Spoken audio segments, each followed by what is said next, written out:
You're listening to the How to Talk to Girls podcast, where you'll learn step by step how to meet and seduce beautiful women. Whether you're looking for one night of fun, a week-long fling, or a long-term relationship. I'm your host, Trip, and the episode starts now. Hello there. Welcome to another episode of the How to Talk to Girls podcast. Happy to be back here with actually a non-interview.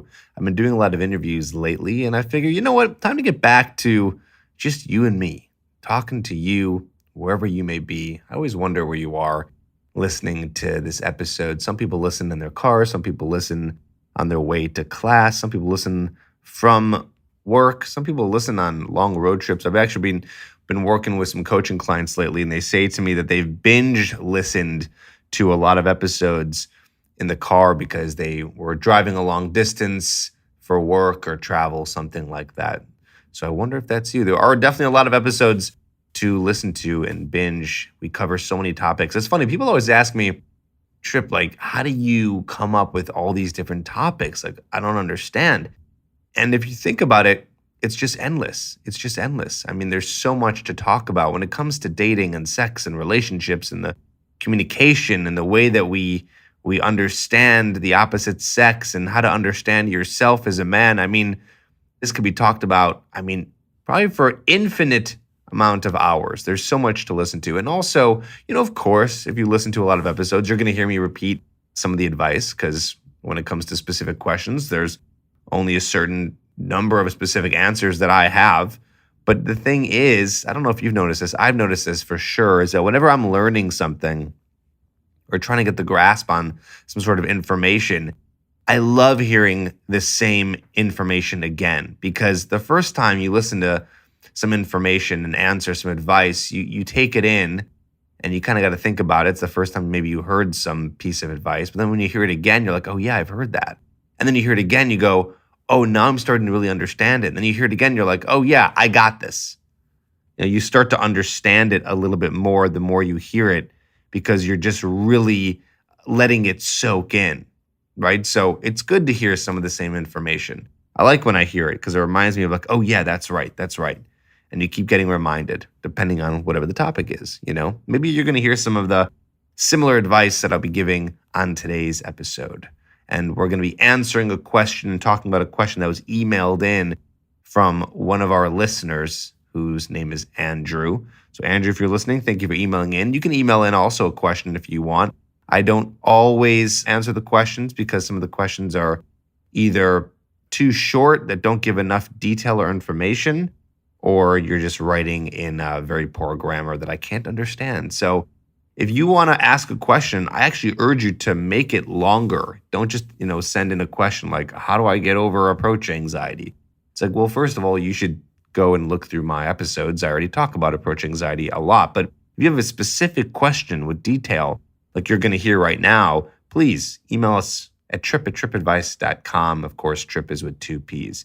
And before we get into the answer here, you're going to hear me once again talk about, if you're not new here and you've heard a lot of episodes, the coaching program that I'm offering right now. A lot of you guys are applying at coachedbytrip.com. Again, that's coached, COACHED, by Trip with 2 P's, coachedbytrip.com. If you go to that URL, you're going to see an application. That's an application for coaching. If you're interested in coaching, then you apply, and I will be reaching out to you if you fill out the application in a way that I feel you'd be a good fit.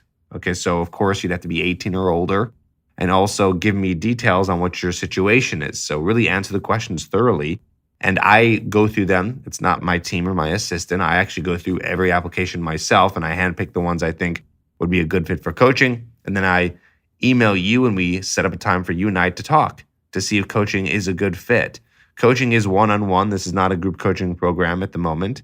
Right now, I am taking one-on-one clients. So you and I will be working together every single week and working on a customized plan for you that is going to get you results in your dating life. Going to get you a girlfriend, going to get you over your approach anxiety, going to get you meeting more women, sleeping with the kinds of women that you want, and attracting the kind of women that you want. And results are pretty much guaranteed if you are ready to show up and do the work.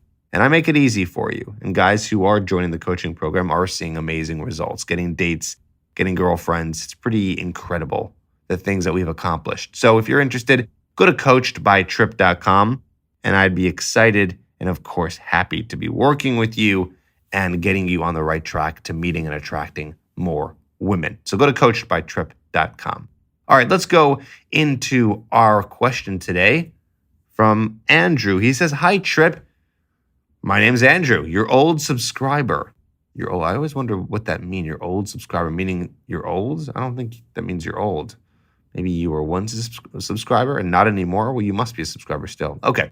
So he's been a subscriber for a long time. He says, "I met a girl on the street and got her number." Good job. "Approach was nice. We laughed, hugged, and stuff. In my country," he's not from America, "we don't use iMessage.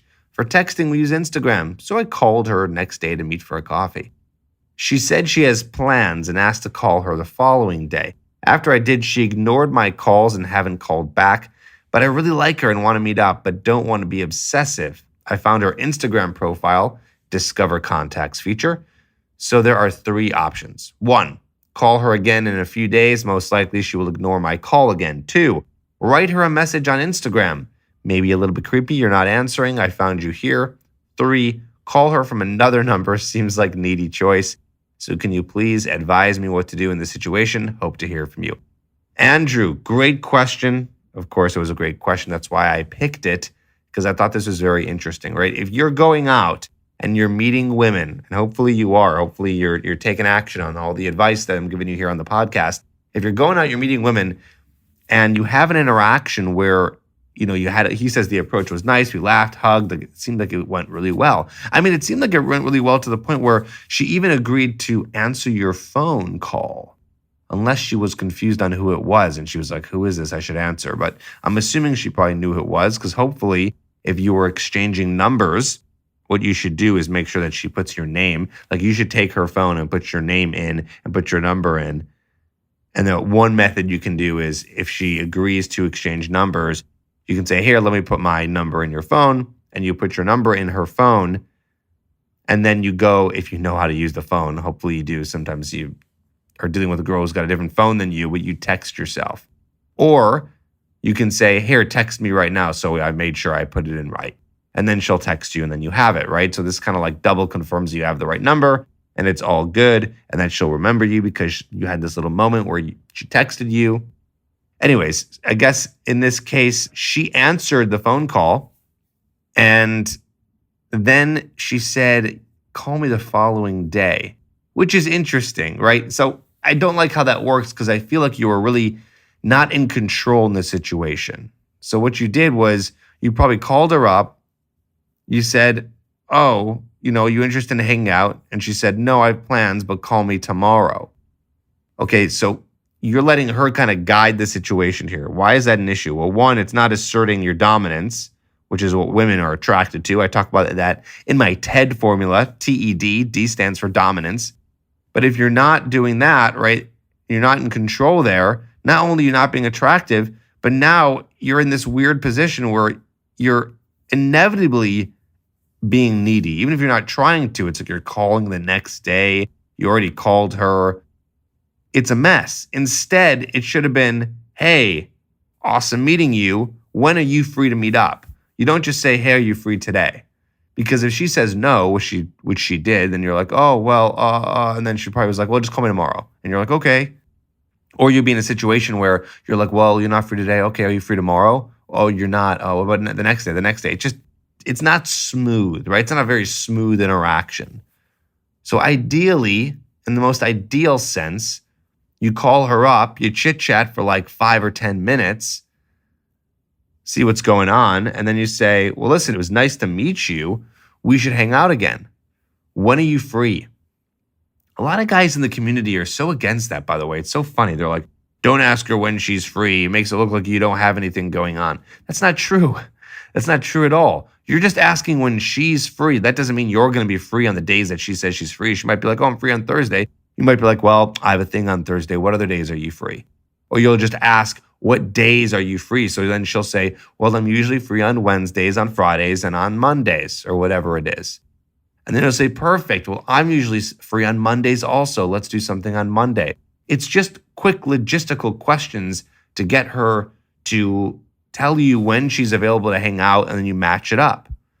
And it makes it really smooth. It's a really smooth experience when you say, hey, when are you free? Okay? And if she says, oh, I'm only free on Thursdays, and you're busy on Thursday, well, you better figure it out. Is it important for you to see her? Or you can say, well, maybe, the following Thursday after that. Of course, I'd like you to follow the general rule of trying to meet up with her as soon as possible. Of course, if she can't meet for 5 days, that's fine. But, try to meet as soon as you can because attraction seems to diminish over time. They just start to forget about you. I was on a coaching call the other day, actually, it was a couple of days ago, and I got a good question about that. Like, why do you need to meet up with her so fast? Like, what's the deal with that? And I explain this is that what happens is a woman gets really caught up in the moment itself where she initially met you. So you guys have this interaction together, right? This interaction where she's feeling all good, she's feeling attraction towards you. It's fun, it's interesting, yada, yada. And in that moment, it's really nice. But what happens, let's just say a couple hours later? Well, she might be feeling the high from that, but she's back to the real world, right? She's back to her work, or she's back to dealing with the drama in her life or her money issues or whatever is going on. I don't know, whatever's happening in her day or other exciting things. Doesn't have to be bad things, right? Other exciting things. Her friends coming in town, whatever. So she kind of leaves this moment here. She enters a new emotional state. And so what happens is over time, the interaction that you guys had in the beginning starts to kind of fade away in her memory. It's kind of like the same idea as the no contact rule when you break up with someone. So whenever you get out of a relationship, you get broken up with, you break up with someone, they say, oh, no contact. Well, why do they say no contact? Because the longer you go without contact, the more that person becomes a distant memory in your head. Think about a good friend you had maybe a couple years ago and you haven't seen them for a couple years, right? In that moment, they were like your best friend or someone you were really close to, but now you're kind of like, I forget about it. Like, I don't remember. Like, I remember some of the good times we had, but it's kind of like out of your sight, out of mind, right? So that's the whole idea here. So that's why you want to meet up with the woman faster, because out of sight, out of mind, it becomes less exciting. And so attraction diminishes because she forgets what it was like to be attracted to you. Because honestly, think about it. You guys had one interaction. Maybe it was 5 minutes, even if it was a full hour. That's it. So you want to kind of strike while the iron is hot. And that iron is hot the closer to you having that initial interaction. So don't worry, by the way. People might freak out like, oh, we set a date a week later. Is it going to be bad? No, it's fine. But again, sooner the better, right? You don't want to set up a date a month out. 2 weeks out's pushing it. So text her right away. Call her right away, which Andrew did here. Okay, so let's get back to the question. I know I went off on tangents, but I think you got some good stuff to work with here when you do these approaches, really understand what's going on. So he's smart. I like this guy. He's very smart because he's very aware of the situation. He's got like these 3 situations where he says, what do I do? Do I one, call her again in a few days? And then he says, most likely she's going to ignore my call again because he already called her. 2, write her a message on Instagram, which is a little bit creepy, he says. I think that is creepy. It's a weird backtrack too. It's like you have her phone number and you're not texting her. I'm still confused why you're not able to text her. You don't have to have iMessage to text somebody. I don't understand what's going on there, but you should try to text her if you can. That would be the next move. Finding her on Instagram, yeah, that's backtracking. So it is a little creepy. It's like, hey, you didn't answer my calls, and now I'm finding you in social media and saying hello. Kind of weird. 3, call her from another number, which seems like the needy choice. Yeah, absolutely don't call her from the other. That one makes me feel like when you did call her to begin with, she had no idea who was calling. So that's why she answered. Because it seems like you're thinking maybe she'll answer if I call again. But you are aware that it seems like a needed choice, and it is. It's just, why would you be calling from another number, right? And she obviously chose not to call you back. Here's the thing, though. I wonder if you left a message. I don't know if that makes a difference per se, but I think it makes a little bit of a difference because maybe she doesn't know why you called. Maybe she's not sure. You got to remember, here's the problem, is that women are looking to be led. Okay? Remember, I talked about dominance. Dominance is the leading a woman through the interaction, leading a woman through the sexual interaction, leading a woman through the whole process from I'm going to approach you to I'm going to ask you out to now we're in the bedroom. A lot of guys think girls are lazy, girls are entitled. They think that they're the best. That's why they don't do any of the work. It's not true. Maybe some, but it's not true because it's the act of them being the receiver. It's the act of them being led that actually turns them on. That's what you have to understand there. So forget about who's putting in the work, who's approaching, who's talking to who. A lot of people listen to the MGTOW, red pill stuff. They get so upset and angry over this. But no, you got to understand this is just how attraction works. You lead, they're led. Okay, so they're waiting for you to do that. So in this case, it's kind of weird. It's like you're putting the ball in her court. Now she's got to call you back. It's putting her in the dominant masculine position. And she doesn't want to be in the masculine position. She wants to be in the feminine position. But here's my overall answer, okay? You have two options here. And really you can take both of them in a sense. Option one is somehow you figure out a way to text her. I still don't understand why you can't do that. You don't use iMessage. It shouldn't matter. iMessage is for Apple. That shouldn't matter at all. You should be able to text her and say, hey, I hit you up. Or, hey, I called you back.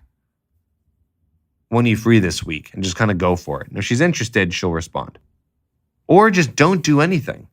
You practice the abundant mindset, which I so often call back to on the podcast. The abundant mindset. Abundance mentality. If you want to have an abundance mentality, which is so crucial in this game, I'll explain what that is real quick. Abundance mentality is understanding that there are so many women out there that when one drops or one doesn't answer a call like this or one doesn't text back or one rejects you, it barely phases you because you deep down understand that there are an abundance of women that are available to you because you are a confident, charismatic, awesome dude who's able to attract them and is in an area where there are many women to talk to, which are a lot of areas. That is such a strong mindset in place to be. It almost gives you this strength so you don't have to be needy for one woman, which is very, very deadly. It's deadly to your soul. You feel like crap. You feel like crap when you're just needy over one woman, which you don't need to be. So how do you get to an abundant mindset? You act as if there's an abundance of women. So in your case, Andrew, there's probably not an abundance of women. I'm not saying that to be a dick. I'm just saying that as a truthful statement. Like there's probably not. If there was, you wouldn't be writing in right now. You wouldn't, because you'd be like, oh, she didn't call me back. Okay, whatever. On to the next one. I'm talking to like 2, 4, 6, 10 more girls. And you wouldn't care. You just really wouldn't care at all. So act as if. Use what I call the high status filter. You're going to be a high status guy if you have an abundance of women around you. So act as if, which means you're going to act as if you have a lot of women talking to you, which means you're not going to do option 1, option 2, or option 3. You're going to completely move on. You're going to completely move on and not even contact her again. And that's it. Some guys might say oh, chalk it up to a loss. No. You're not chalking it up to a loss. There's no loss here. What's the loss? You don't even know the girl. A lot of guys will think I lost her. She's gone. Okay, who cares? I'll show you 20 more women that you can approach. That way you can have, he says, I approached, we laughed, we hugged. I'll show you 50 more girls that you can do that with that are probably going to be better than her. When I say better, I just mean maybe more of a match for you, someone you're more interested in, right? You don't need to just focus on this one person. A lot of guys do that. They really just focus on that one girl. They get so caught up in her.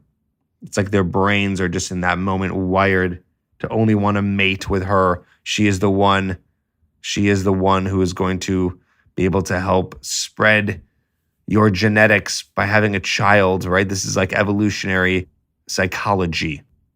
That idea that your body wants to mate with another woman who you feel is going to have good genetics so you can bear children and be fruitful and multiply, like the Bible says, right? But don't let that trick you, because there's a lot of other women out there.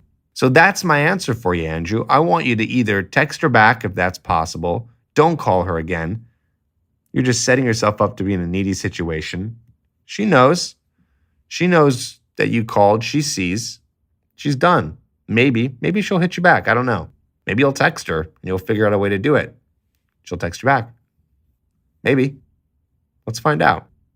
So I hope you learned something, not only you, Andrew, but the guys who are listening. I hope you really learned something here today, is that you got to make sure that you're the one in the dominant position. You're the one who's taking control when you're interacting with a woman, when you're setting up dates. And also to live in just an abundant mindset, which just allows you to feel that freedom. It's freeing. And I get it. It's easier said than done. But like I said, act as if you have an abundance of women until you do have an abundance of women. Don't just approach one girl, get a number, get really excited. Chances are it might not work out. You're going to have to talk to a lot of girls, approach a lot of girls. I don't care who you are. I don't care if you're one of those amazing pickup artists that pick up tons of girls. It's still a numbers game, and it always will be. Look at the dating apps, for example. That's a numbers game too. It's all one big numbers game. Why? Because you're just not going to connect with everyone you talk to. That's life. That's just how it is. The good thing, though, is if you listen to these podcasts, take this advice, or you join a coaching program like the one I said earlier, then it's still a numbers game, but the numbers go down. You'll do better. You'll still have to approach and talk to a lot of women, but not as many as if you're in the situation where you weren't applying the right advice or getting better at socializing or becoming a more confident, charismatic person. Okay? So always a numbers game. Just depends how big you want those numbers to be. If you never took any advice at all and just went out there blind, tried to approach a woman, it might take you a lot of approaches to get it right. But it's going to be a lot less when you know what you're doing. So that's something to think about too. All right, I think I've ranted enough for today. I think you've learned something. Don't forget to go to coachedbytrip.com if you are interested in getting coaching one-on-one with me, and we will help you bring you to the promised land, to an abundant mindset and an actual abundance of women. So check that out. Thanks for listening. Glad to be back here with an episode that's not an interview. It's always fun to just sit here and talk to you one-on-one, even though you're not really in front of me, but you feel it. I feel it too. All right. Sound good? I'll talk to you in the next episode. Peace.